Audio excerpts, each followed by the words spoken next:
കരിയറിന്റെ തുടക്കകാലത്ത് മലയാളത്തിലെ തിരക്കേറിയ നായികയായിരുന്നു മല്ലിക സുകുമാരൻ. അഭിനയത്തിൽ നിന്നും ഇടവേളയെടുത്ത താരം ഇപ്പോൾ ടെലിവിഷൻ സീരിയലുകളിലൂടെയും സിനിമയിലും ഇപ്പോൾ സജീവമാണ്. KPSC ലളിതയെക്കുറിച്ച് സംസാരിക്കുകയാണ് മല്ലിക സുകുമാരൻ. കൈരളി ചാനലിന് നൽകിയ അഭിമുഖത്തിൽ സംസാരിക്കുകയായിരുന്നു മല്ലിക സുകുമാരൻ. KPSC ലളിത എന്ന അഭിനേത്രിയുടെ കാല് തൊട്ട് ഞാൻ തൊഴുതണം. കാരണം അവർ അത്ര മികച്ച നടിയാണ്. ചേച്ചിയുടെ ഡയലോഗ് ഡെലിവറി ഇല്ലേ, ഓരോ സന്ദർഭത്തിനനുസരിച്ചും അതെല്ലാം എത്ര നാച്ചുറലാണ്. അത് അഭിനയിക്കുമാണെന്ന് നമുക്ക് തോന്നുകയേയില്ല.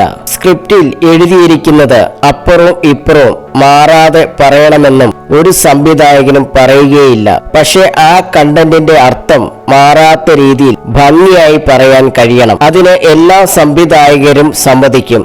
അങ്ങനെയൊക്കെ നോക്കിയാൽ ലളിത ചേച്ചി എല്ലാം എന്തൊരു ആർട്ടിസ്റ്റുകളാണ്, മല്ലിക സുകുമാരൻ പറയുന്നു.